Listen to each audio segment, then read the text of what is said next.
You're watching the morning news on Global Edmonton.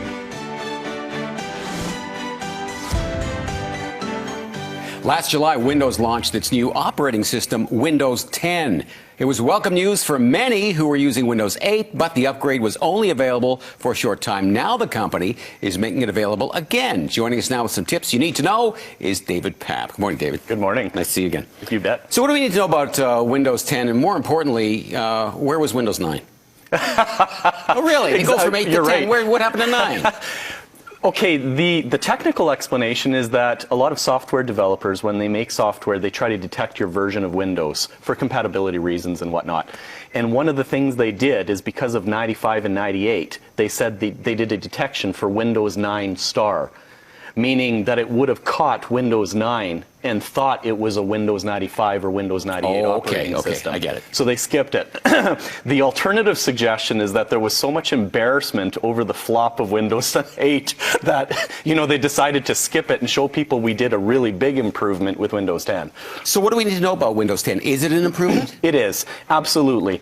There's been over 100 million people who've already upgraded worldwide, and they claim that the satisfaction is definitely increased. It's a great improvement over Windows 7 and especially Windows 8. What is it about the new operating system that makes it an improvement? I think it's the familiarity of the buttons and controls the way they used to be on Windows 7 and before. That's where Microsoft really broke things, is when they went to Windows 8, they changed the user interface on us, and they put those little boxes and stuff and changed the start menu, and everybody was like, I don't know what to do. I don't know how to use my computer. We like familiarity. It's difficult enough to run that technology. Exactly. But it's got to be familiar. Yeah. In terms of, I just noticed on the footage we're running there's a touchscreen involvement now. Well, that was the entire idea behind Windows 8, and where Windows 10 excels is that everything is made for touchscreen and buttons, the little boxes that they show up. That's what they were trying to gear towards, and Windows 8 did very well on tablets and stuff that were touchscreen oriented, failed miserably as a desktop. So even though you may have a desktop that doesn't have that ability, it's still fine. It's still fine, yeah. Absolutely. Now, what about getting it? Is there a charge? Is it something that will suddenly show up on your computer one day? Because I know I get a prompt. I get a prompt every now and then that says, would you like to upgrade to Windows 10? And I just get a little nervous, but maybe having talked to you, I will change my mind. I think upgrading to Windows 10, it's a good upgrade. Since last July 29th, they basically have made it free for 1 year. So you have until this July 29th, this summer, to upgrade for free. And after that point, they're probably going to charge for the upgrade.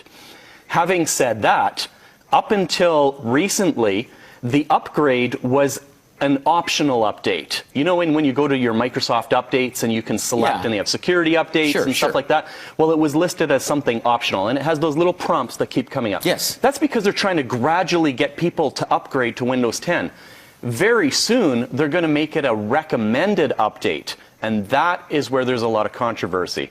Because all of a sudden, you might wake up one morning, Mike, and your computer's running Windows 10, and you did not acknowledge it, and you didn't make it, you didn't actually say, I want to upgrade. So as good as it is, and you recommend it, many people still want that option. Is there a way to still have that option?